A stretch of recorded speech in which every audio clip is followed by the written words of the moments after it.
Today we will be exploring the proof that a one-tape machine can be simulated by two counters.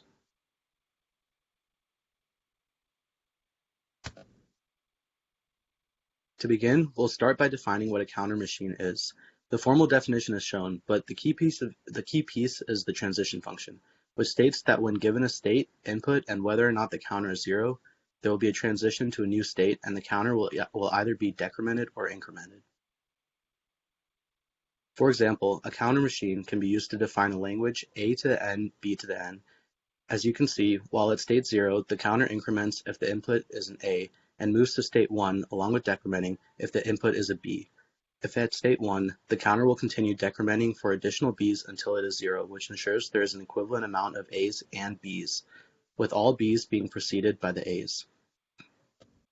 The proof will first show that a Turing machine can be simulated by two stacks. It will then show that a stack can be simulated by two counters, and finally, it will show that four counters can be simulated by two counters. To simulate a Turing machine with two stacks, we would have the first stack hold everything left of the tape head, and the second stack would hold everything right of the tape head. Additionally, the tape head is stored at the top of the first stack. We can also simulate the Turing machine's actions with two stacks. In order to write a symbol at the tape head, we would pop the top value off of stack 1 and then push the new symbol onto stack 1. In order to shape the tape head to the left, we would pop the top value off of stack 1 and then push it onto stack 2.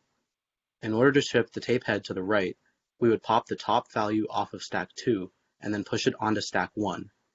And if stack 2 is empty, an empty symbol is pushed onto stack 1. Now we want to make the jump from the stack and show how it can be represented using two counters. To do this, we will let the stack be represented by a binary number.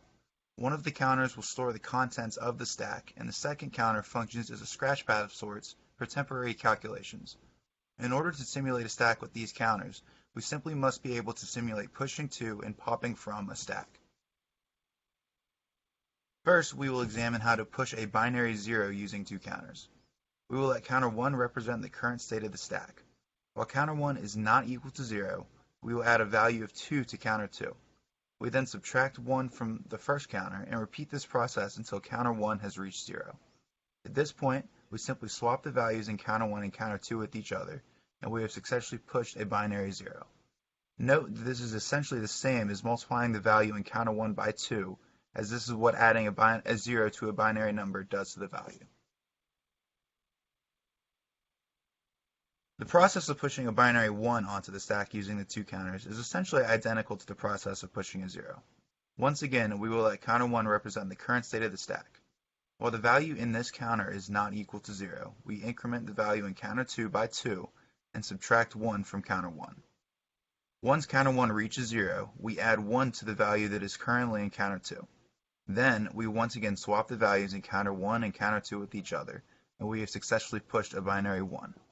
Note that this is equivalent to multiplying the value in counter 1 by 2 and adding a 1 to the resulting value, which is what adding a 1 to a binary number does to the value.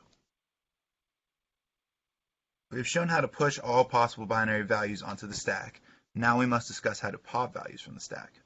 We once again let counter 1 represent the current state of the stack. While the value in this counter is not equal to 0, we will repeat the following process until counter 1 is equal to 0.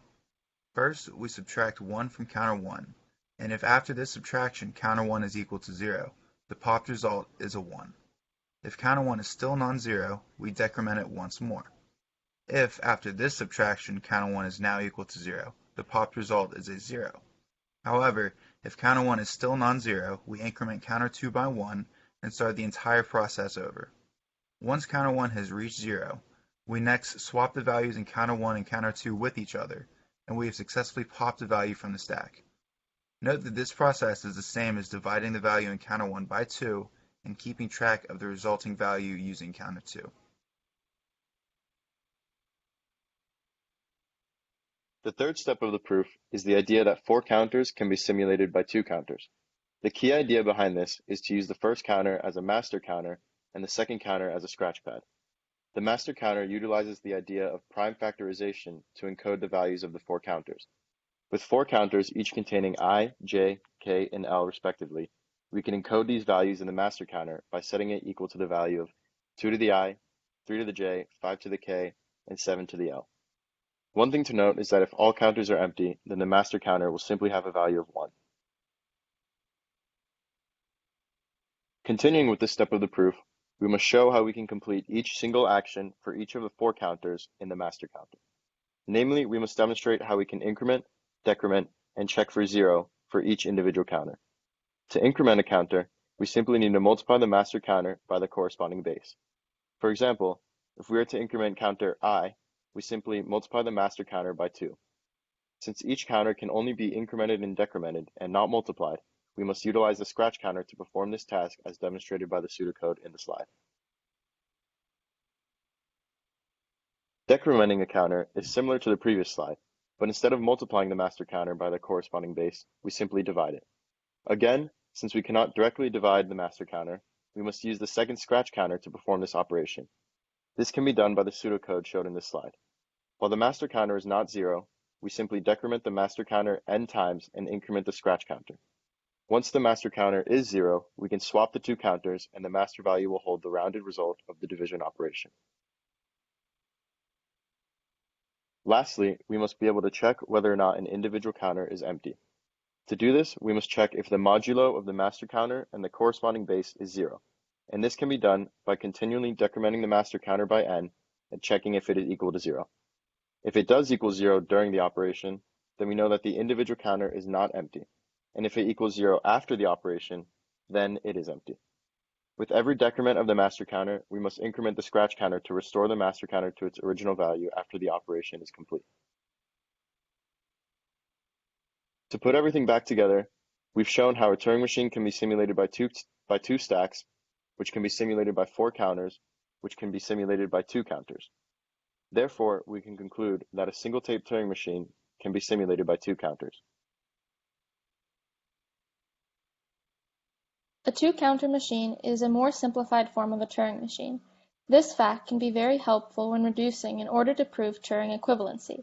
It can also be useful when trying to prove that a computational model is universal. A two-counter machine is universal, but it must be coded properly for this to remain true. The input must be coded as 2 to the n, and the output must be coded as 2 to the power of the answer, if it even halts at all. There are 2 problems related to this coding. They both revolve around trying to create a two-counter machine that does not have this encoding. The first problem is called the input problem, which is trying to find a two-counter machine that computes 2 to the n when it's initialized with n in one of the counters. This has been proven to be impossible. I won't get into that proof here since that proof is fairly long. However, a corollary from this proof is that no two-counter machines can compute the functions that are listed on the slide. As a result, there are certain scenarios where the two-counter machine fails.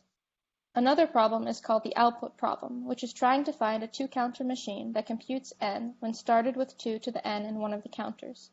This problem is less straightforward than the input problem and requires complex number theory to attempt to solve. Overall, proving that 2 counters can simulate a Turing machine creates a simplified form of Turing machines that helps with proving other theorems and opens the door to new questions and theorems to be researched.